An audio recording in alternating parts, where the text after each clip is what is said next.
Salam kepada saudara-saudari dalam Kristus Yesus. Hari ini kita akan meneruskan untuk memahami firman di Matius bab 7 ayat 15 sampai ke 20 dengan satu tema, sifat sebenar penampilan nabi palsu. Mari kita datang untuk berdoa. Tuhan Bapa di surga, kami datang kepadamu dengan hati yang penuh dengan rendah hati dan juga ingin Tuhan ampun dosa kami. Adakala kami punya percakapan, perangai, dan pemikiran ada banyak kesilapan dan juga tidak memuliakan nama Tuhan. Kami berdoa supaya Tuhan ampun dosa kami dan juga bangkitkan hati kami supaya lebih sedar akan ajaran Yesus. Dalam nama Yesus Kudus kami berdoa bersama. Amin.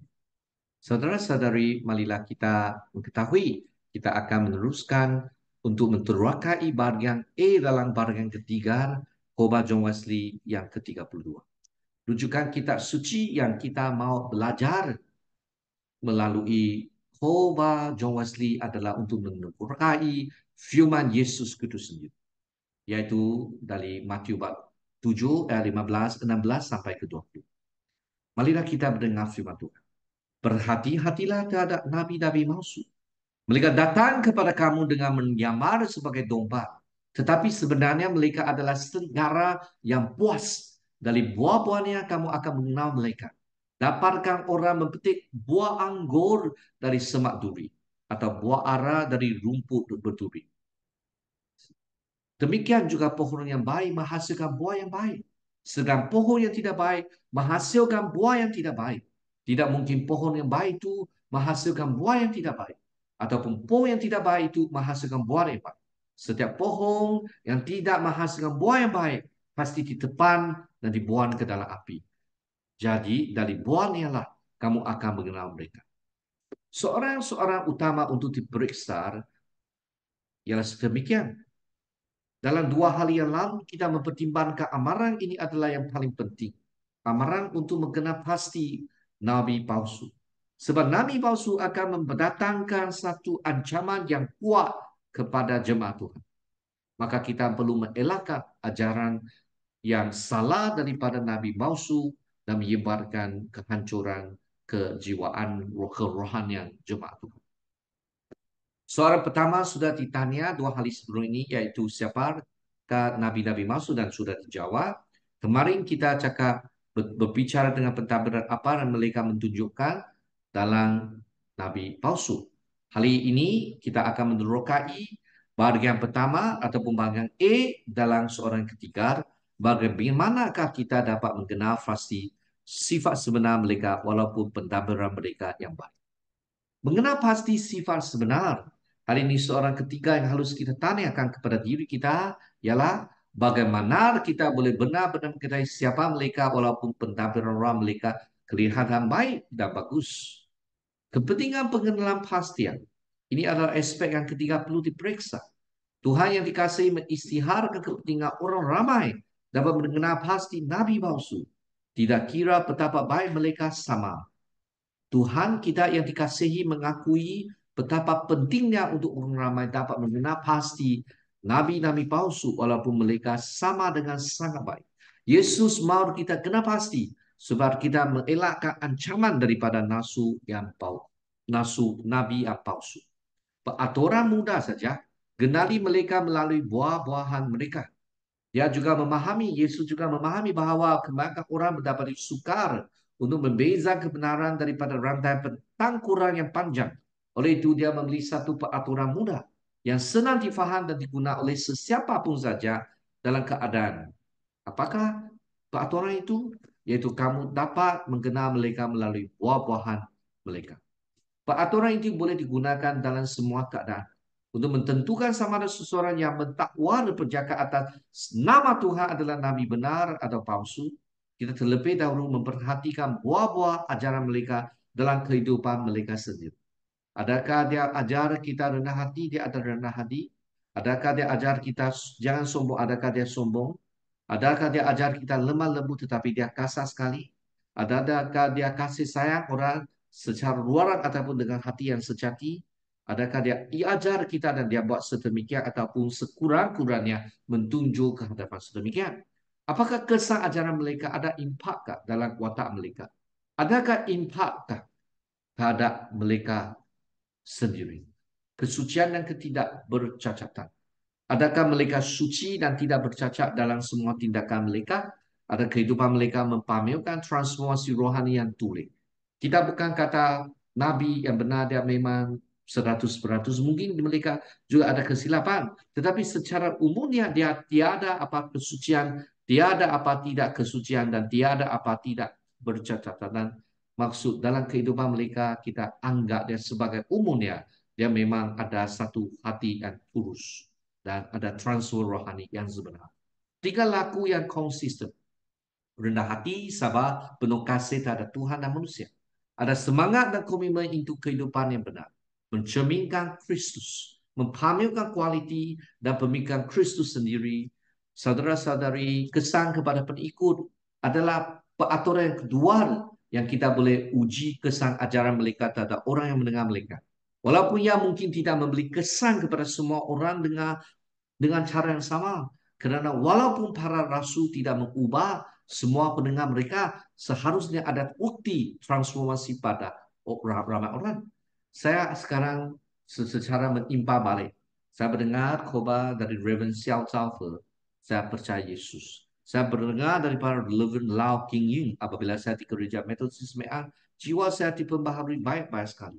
Saya mendengar dari Reverend Dr. Liao Ikyong apabila beliau melayani di YM Methodist tahun 1990 sampai ke 1995. Saya mendapat banyak manfaat apabila dia berkhotbah di gereja Meang. Dan lagi-lagi tambah-tambah lagi banyak penasihat guru-guru sekolah minggu saya. Dan saya berasa jiwa saya dipembaharui. Dan saya juga lihat mereka ada pembaharuan dalam jiwa mereka sendiri. Walaupun ia mungkin tidak memberi kesan kepada semua orang dengan cara yang sama. Kerana walaupun para rasul tidak mengubah semua pendengar, seharusnya bukti transformasi ada pada orang ramai. Adakah mereka, jadi apa contoh-contoh pastor-pastor nama yang saya sebut tadi, itu semua saya anggap adalah nasu yang betul, nasu yang benar, yang Tuhan guna mereka untuk memberi satu pengubahan, pembaharuan jiwa saya. Adakah mereka mengikut mereka bertumbuh dalam keserupaan dengan Kristus? Adakah mereka menunjukkan kehidupan yang ditandai dengan kasih, kerendah hati dan pelayanan? Adakah mereka dahulunya tidak saleh secara dalaman atau luaran sebelum mendengar mereka, tetapi kini menunjukkan tanda pertaubatan yang sejati jika ini terjadi?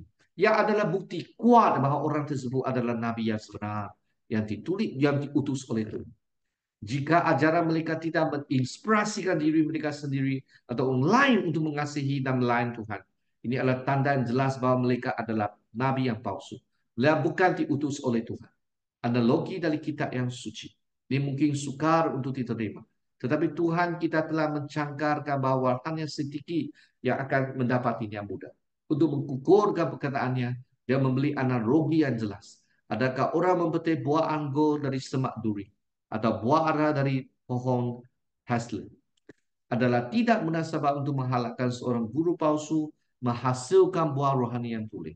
Setiap pokok yang baik menghasilkan buah yang baik. Tetapi pokok yang rosak menghasilkan buah yang jahat. Seorang nabi benar diutus oleh Tuhan secara semula jadi menghasilkan buah kebaikan kekudusan. Seorang nabi palsu yang tidak diutus oleh Tuhan hanya boleh menghasilkan dosa dan kejahatan. Pohon yang baik tidak dapat menghasilkan buah yang buruk. Dan pohon yang buruk tidak dapat menghasilkan buah yang baik. Nabi yang tulis secara konsisten menghasilkan buah yang baik. Berdasarkan sifat panggilan mereka, manakala Nabi palsu menghasilkan jataan semula jadi, seperti pohon buruk menghasilkan buah yang buruk. Setiap pokok yang tidak menghasilkan buah yang baik ditebang dan dibuang ke dalam api. Ini akan menjadi nasib mereka yang tidak menghasilkan buah yang baik, yang gagal menyelamatkan jiwa-jiwa dan yang tidak membawa orang berdosa kepada pendampatan. Oleh itu peraturan kekal tetap. Dari buah-buah mereka kamu akan benar pasti mereka. Mereka yang melalui ajaran mereka mengubah orang yang sombong, marah, tidak baik dan duniawi menjadi pencipta Tuhan dan manusia yang rendah hati dan remah lembut benar-benar diutus oleh Tuhan. Sebaliknya mereka yang pendengarnya kegal tidak berubah atau kekurangan kebenaran yang diperlukan oleh Tuhan adalah nabi-nabi palsu. Kata-kata mereka tidak membawa kuasa dan tanpa campur tangan ilahi. Mereka dan pengikut mereka akhirnya akan menghadapi hakim. Amalan terhadap nabi palsu, berhati-hatilah. dengan nabi-nabi palsu ini. Walaupun mereka datang dengan pakaian domba, tetapi di dalamnya mereka adalah serigala yang rakus, yang jahat, yang datang untuk memusnahkan, yang menghancurkan. Mereka hanya ada untuk menghancurkan, merahan, dan menyesak orang yang beriman. Mereka tidak akan mempimpin Anda ke jalan menuju ke surga. Kerana mereka sendiri tidak mengetahui jalannya. Berhati-hatilah. Jangan sampai mereka menyesatkan Anda, menyebarkan Anda kehilangan apa yang telah Anda usahakan. Mungkin Anda terus bertanya-tanya. Jika ada bahaya sedemikian dalam mendengar mereka, haluslah saya mendengar mereka sama sekali. Ini adalah seorang yang serius, yang memerlukan perenungan yang mendalam. Selama bertahun-tahun John Wesley telah berlaku ragu-ragu untuk bercakap tentang perkara ini kerana tidak dapat melihat arahan yang jelas. Banyak sebab mendorong John Wesley berkata, jangan mendengar mereka.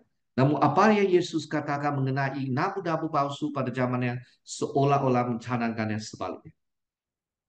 Kemudian Yesus berkata kepada orang ramai dan kepada murid-muridnya, ahli-ahli Taurat dan orang Farisi duduk di kerusi Musa. Mereka adalah guru-guru tetap Anda. Oleh itu, apa saja yang mereka suruh kamu perhatikan, perhatikanlah dan lakukanlah. Tetapi jangan kamu turu perbuatan-perbuatan mereka, kerana mereka berkata-berkata tetapi tidak melakukan. Untuk kesimpulan, kita telah menerkai ajaran Yesus dan nabi-nabi palsu dan kepentingan untuk mengenali mereka melalui buah-buah mereka. Kita telah belajar bahawa kita perlu berhati-hati dan bijak dalam menilai pengajaran dan tingkah laku mereka yang mengakui sebagai nabi atau guru rohani.